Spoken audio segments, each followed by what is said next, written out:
Hello, and welcome to IRI Growth Insights, featuring IRI thought leaders, industry partners, and guests. For more than 40 years, IRI has been known for its invaluable data, but these podcasts delve into the insights the data reveal to fuel market disruption and market growth for those in the CPG, retail, healthcare, and media markets. I'm your host, Joan Driggs, coming to you from IRI's corporate headquarters in Chicago.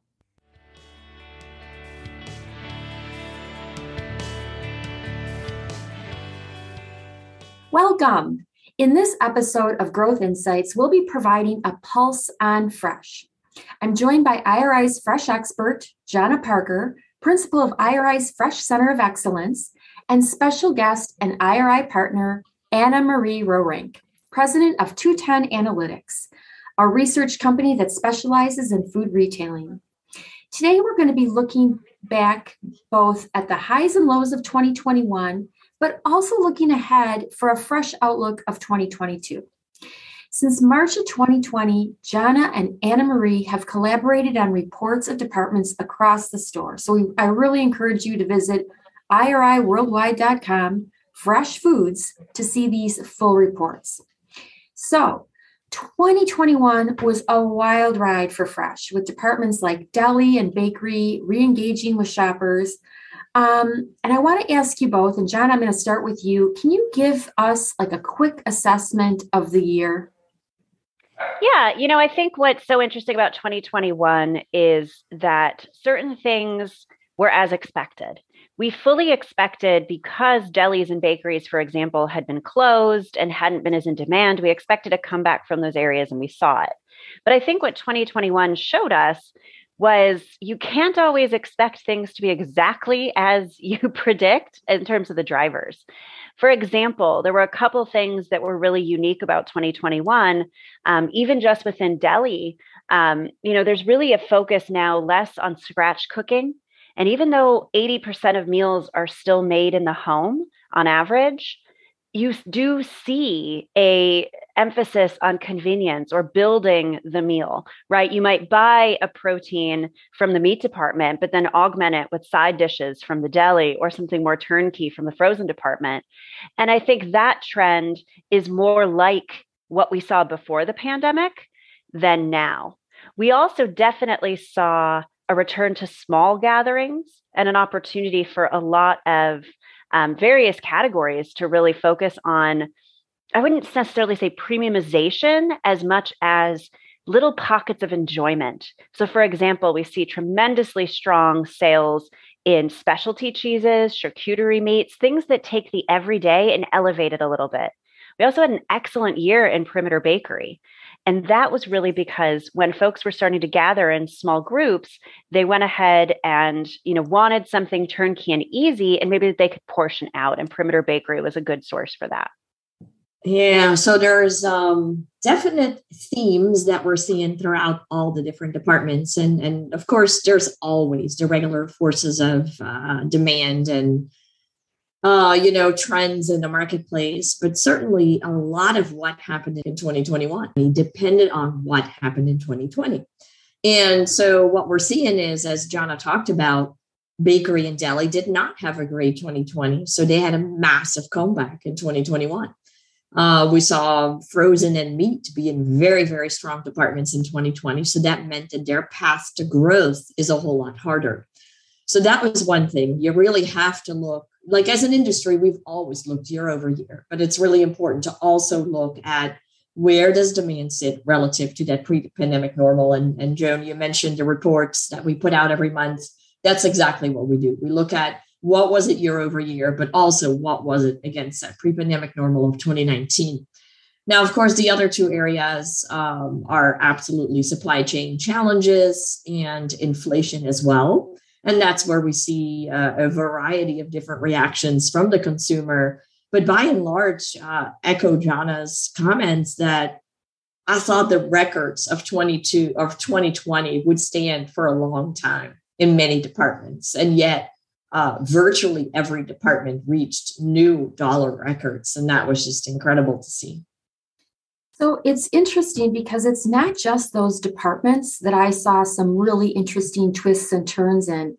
It was across channels, how people were actually shopping for groceries. So things, at the outset, you were talking about 2020 and what an exceptional year it was. Well, it was really exceptional for grocery because everyone wanted their full basket in a one-stop shop. But as we gained a little bit of mobility, we really saw that things like club and mass really made some gains. So I'm wondering, and Anne-Marie, I'll start with you on this one. What investments did you see those channels make that really kind of fueled their path to growth in 2021? Yeah, I think the two you mentioned, Supercenters and Club, are very interesting because, of course, they're known to somewhat of an easy shortcut to paying a little bit less. And what we're seeing is in past years, there was a very specific path to save during times of high inflation, during time of recessionary pressure. And a lot of people would start with eating out less. Well, we were already doing that. A lot of other people would say, I buy what I always buy, but I'll buy it on promotion. Well, there were fewer promotions out there, not just in 2020, but again in 2021. So what we're seeing is a very different path to saving. And typically what we saw is bulk discounts. So buying more than you need to save over time. That was always reserved for those who could, because you have to have the income in order to invest in a price like that. But what happened in 2020 is we saw an enormous saving rates, and we saw, of course, government support. So people are sitting on a little bit more money than they have been. And that's why we see things like BOGOs and bulk and channels like Supercenters and Club do extremely well. But really, one of the bigger stories to me is the fact that specialty organic channels have not really come back. And in talking to a lot of consumers, what I hear a lot is, well, when I was trying to combine all the items in one trip, I discovered that the supermarket up the street actually had way more organic items than I realized. And so I think that might be one of those areas where we're going to see sustained changes because of the pandemic. Yeah, I would agree that the specialty and the specialty and organic store, the health store, we also saw softness in the discount grocery channel. I think that's going to shift as we go into 2022. Because again, as Anne-Marie said, about 90 some odd % of consumers as of December 2021 are concerned about high grocery inflation prices. Discount may benefit from that, but I think the pandemic colored a lot of our patterns in another way. Initially, you went to the grocer down the street because you wanted to limit the amount of exposure you had to other people. And then you did discover that they had quite a bit of offerings. But when we started to see the gains that a lot of traditional grocers made erode already by the fall of 2020, that made me think it's assortment. There's a little bit of the assortment story. Long before we were really talking about mass supply chain disruption and heavy pricing in the middle of this year, you did already start to see that growth, the Supercenter especially start to gain back share.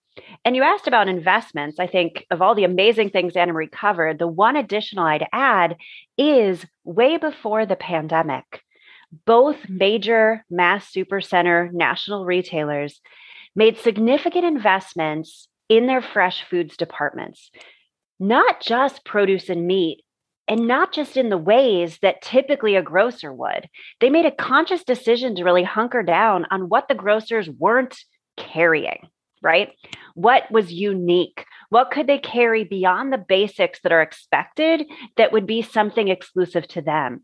And I point to specific, there were whole item launches that have really only happened in those channels because they have the scale to make or break an item nationally. Those really, the things that they were launching were right in the home of the three main drivers we have of consumer purchase: convenience, premiumization or exploration, and healthfulness, right? I mean, those retailers have some unique items in all three of those areas that you won't find at any grocer, even the top ones that we know nationally. I like that notion of the convenience, that exploration. and health. And you know what? That kind of leads me to the other channel, e-commerce, because e-commerce, went exploded, and it's still growing really strong, both with home delivery and click and collect. So what do you think, let's focus more on the whole fresh, and what do you consider to be some of the continuing or ongoing barriers? And John, I'm going to start with you here because I know that this is your deal. What are some of the barriers for people really making the leap and kind of holding back that continuing growth? I think the one that goes without saying when it comes to fresh foods for e-commerce is quality, right? There is, we recently did some work with the Produce Marketing Association. It's now the IFPA, as they've merged with United Fresh now. But as of last year, with e-commerce, there was still about 2/3 of Americans who told us that they wouldn't buy produce online. And I know we've seen and heard similar things about meat, the big banner points of fresh, but there is still a lot of folks who are dabbling in it, right? And that dabble really relies on, yes, quality is what I see, what I get, is what I want, what I get. I think the grocers, and I think that the retail channels have gotten much better than they were 3 years ago, especially in fresh fulfillment and also in quick recovery of shoppers. Definitely at almost every grocer now, if you get a pint of raspberries and they have some mold in them, you can quickly get your money refunded or get a replacement out to you. Those types of things are that barrier. But I think the second barrier, which will take a collaboration between the suppliers and the retailer, is that we need to be able to offer what people want and make it easy to find. We all know that fresh foods is a little bit different when it comes to consumer marketing and marketing investments than maybe the bigger CPG, like carbonated soft drinks and frozen foods, which have obviously invested copious amounts of money to make their online platforms and digital marketing really sing. But when it comes to fresh, a lot of times beyond the basics, finding those options are hard. And that's something I've talked about now for about 3 years. And I think that that's going to be the barrier. The situation right now among consumers is very few are exclusively online shopping. But the majority of American consumers today solve their grocery needs by a mix of online and in-store. And while, yes, there's some of those who would never buy fresh online for personal choice reasons, I think there are still many, many more who would dabble if the experience of finding what you want was better and the ideation of it was better. For example, when you type into a search bar, which is the most common way that people fill their basket other than loading what they bought before, if you type in bread, you have to go through pages before you see a fresh loaf. I think that really is one of the many examples across the industry where we could get that sale online, but we're kind of forcing people into the store. And by the way, because I am one of the victims of this, I find my fresh loaf, and then how do I ask to have it sliced? I mean, it's so frustrating. So I'm with you, and I could not agree with you more. Search, search, search. Help me out here.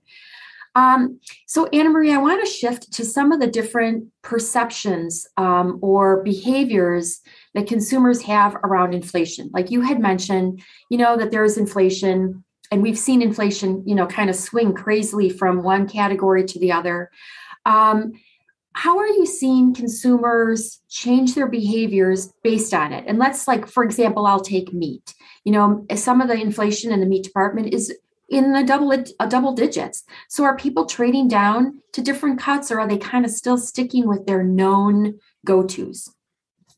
In past years, the beauty of having done research in those categories for so long, both Jonna and myself, is we've gone through the Great Recession. We've gone through the times where beef was extremely high. But the difference now is that there really is no escape. I mentioned the drought that really pumped up the prices of beef. Well, that's when we saw people switch to pork, to chicken, etc. Everything is more expensive now. And so it's a lot harder to switch around. Additionally, if you think, for instance, about chicken, a lot of people would say, okay, I'll just buy chicken legs or chicken thighs because they're cheaper than chicken breast. Well, a lot of those old wisdoms are not holding up anymore because it is all about what is actually available. I was actually at a pizza restaurant a couple months ago, And much like you would have, let's just say, clams or shrimp at the market price, it was actually chicken wings at market price. That's how crazy this is. So we've seen very different behaviors. But I mentioned the savings rate earlier. We have not seen as much reaction as you would have expected based on the price, because people have realized more than anything that cooking at home is significantly cheaper than eating out. So I think there is still a little bit of the delighting, doing in-home entertaining, but just also a nice meal for the family, and just really skippering between eating out and then, still cooking a nice meal at home. So for the most part, we're just kind of sucking it up, and then we'll complain to family and friends about the high prices that we're seeing. And again, maybe going back to some of those channels, that's where we'll see some of those specialty, organic, or even discount retailers regain some of that share, right? I think the other thing to that point is we have numerous examples where we can't just say the price of everything is up and consumers will respond the same across the board. What we're seeing is the basics that people are buying consistently. Those are starting to become your competitive bellwether signs, right? Where retailers are using them with hot prices, promotions. If you're known as more of a high-low retailer, some things like ground beef or even steaks, right? That people know the price of good or bad because they've been buying it for 2 years from you. But I also think that this, trade down from people not eating out as much could also be a huge benefit for different suppliers throughout various departments. We're seeing things that mimic takeout or restaurant type foods do extremely well, which is why I keep going to the one, we like to say it's premiumization, but I still think of it as exploration.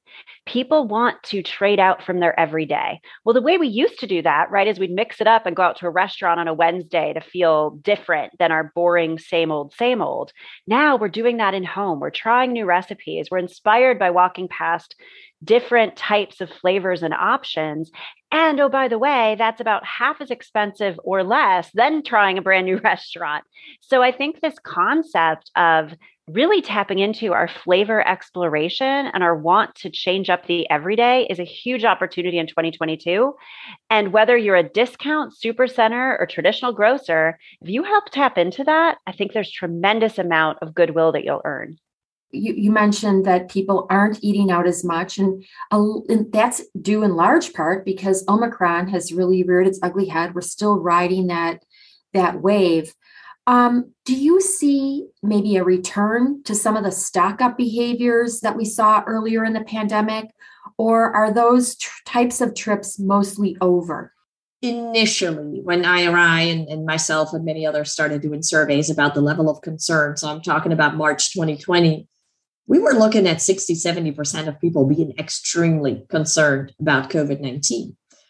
Now, if you look, despite the fact that Omicron appears to be the most infectious one of them all, and many states, many countries around the world have the highest numbers they've ever seen, that level of concern isn't anywhere near what we saw initially. In fact, the last December survey by IRI said about 33% were extremely worried. So with that comes, A, lot of people are still out and about, but B, I think as the food industry, we've done a tremendous job giving comfort to people that the supply chain will hold up. That yes, you might end up in the store and maybe cream cheese will be out, or your favorite brand or your favorite size or something will be out. But by no means are we dealing with conditions where the entire store is empty, like we saw it in that third and fourth week of March. So I think it's a combination of we've, in a way, learned to live with this. In a way, we have proven to consumers, like, if we don't panic, we all do better. And I think another part of it, too, is simply the fact that consumers can also stock up for other reasons, and that's inflation. And that's where we do see departments like meat do very well in bulk. And that brings me back to an important statistic, and that is 30% of Americans expanded their freezer capacity in 2020. So they bought an extra fridge for the garage or a standalone freezer. So that means we have a lot of emphasis on, I can actually forward buy, if you will, as a consumer. So stocking up, I think, is not necessarily always related to COVID, but I certainly do not envision the same kind of waves that we have been seeing early on. I like the high five to the industry for, making people feel more confident that products will be there, even if, like you said, it's not their go-to. And I want to say too, from the very outset, retailers in particular did a fantastic job of just making sure that people feel safe in store. So, double good job, right? So as we look out to 2022, I'd like to get both of you to kind of give us a what you think is happening with the landscape. Again, we're still very much in the midst of Omicron.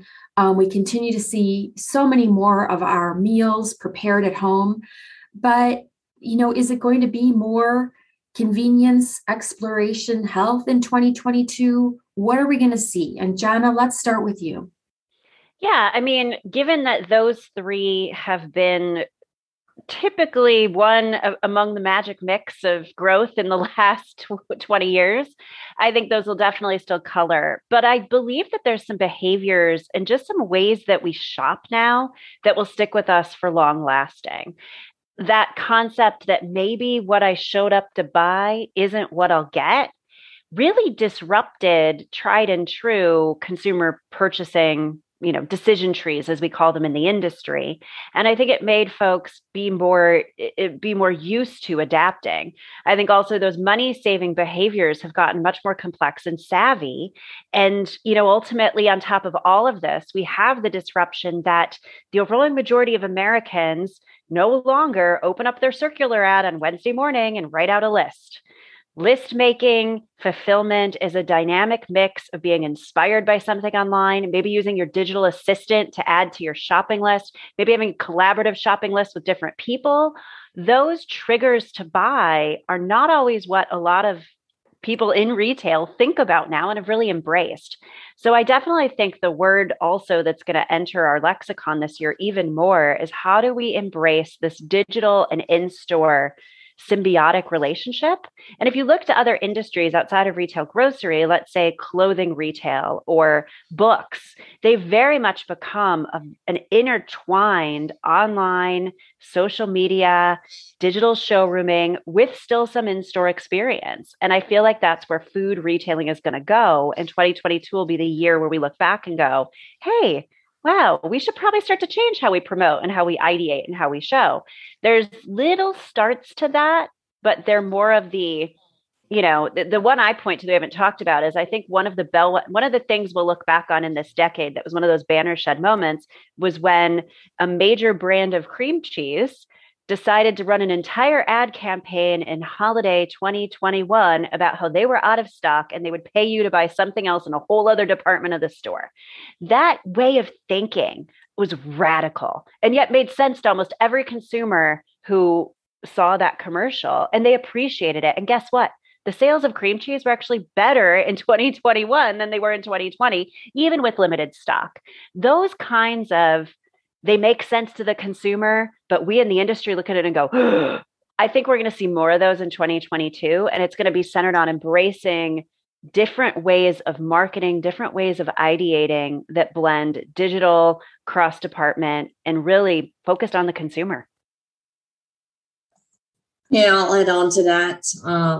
I think we're going to see a continued development in packaging solution, especially in seafood and meat.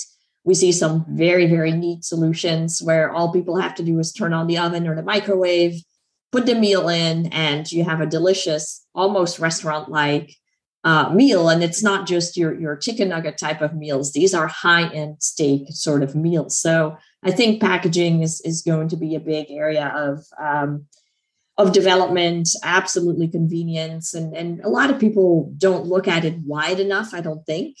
It's not just about ease of preparation. It is really everything from what am I going to have for dinner tonight to ease of shopping, to ease of preparation and ease of cleanup, which is, again, where those ready to cook packaging comes in. But I think a third really, really big one. So I was on a podcast the other day, and this lady asked me, if you could give retailers one tip, what would it be? And it caught me completely off guard. But my answer was to delight. And I stick with that because we do see more people having that online, offline. We buy a little here, we buy a little there. And we still live in a world where, we're not going out and about as much. We might not be traveling as much. And so what is the way in which other industries, Jonna, you mentioned clothing and books, and think about Disney. How does Disney, you go to Disney and you're like, you know what? I'm going to pay for the ticket and I'm not going to spend money on anything else. $200-$300 later, they have figured out how to delight you and how to pay way more money than you ever thought. And I think that is something that we need to do in retail in 2022 to continue our growth. Well, you might not know this, but my motto has always been make the shopper the hero. So I think that fits in so nicely with delight. So I'd like to just recap some of the great content, some of the great insights from you both today. We're still looking for convenience. We want to, sales remain very strong in things that are special for socializing or elevating that at-home experience. And because 80% or more of our meals are made at home, this is really going to continue. And I really liked, Anne-Marie, your comment on what that path to growth is going to look like, because it is going to be different for all these different departments across the store as we continue to remobilize or as we continue to work from home. And it's going to look very different. So we can't expect the path to be the same for everyone. That club and mass channel where historically shoppers were known to shop to save money, even that's changing. These retailers have invested heavily in things that are more unique to them. And Jonna, you kind of really focused in on convenience, exploration, and health. But I think it's also where, it's also been kind of impacted by how we're saving money, whether it's bulk or lack of promotions, things are shifting there as well. We talked a little bit about e-commerce and how retailers continue to break through the barriers to fresh, especially with delivery. But, really the search is so key. And I am totally with you there. We need to make products easier to find online. We talked a little bit about inflation. And one answer to inflation has been restaurant quality, almost going up again. If people, it's a page out of the last recession. People are not eating out. And even though we have to trade down in many places, if we're trading to something that is really good quality, we're a lot easier. It's a lot easier to buy, I guess, is what I'm saying. And then looking ahead into 2022, we're going to continue to see, as we have for many, many years, growth driven by convenience, exploration, and health. But that because of these shifts in the supply chain, you see that consumers are more open to new things. They're more open to just figuring out what their list is going to look like as they shop in store or online. And that we can anticipate continued development in things like packaging, again, for that restaurant quality experience, for the ease of prep, the ease of cleanup. But at the end of the day, we can all learn a lesson from Disney and learn how to delight the shopper. So with that, I want to thank you both again for your time and your invaluable insights. This is always just such a highlight for me. Thank you. Agreed, Joan. Thank you all so much. We'll talk again next month and see what the numbers show. Thank you for listening. Please become a subscriber and let us know what you want to learn more about. We'll serve it up in a future IRI Growth Insights episode.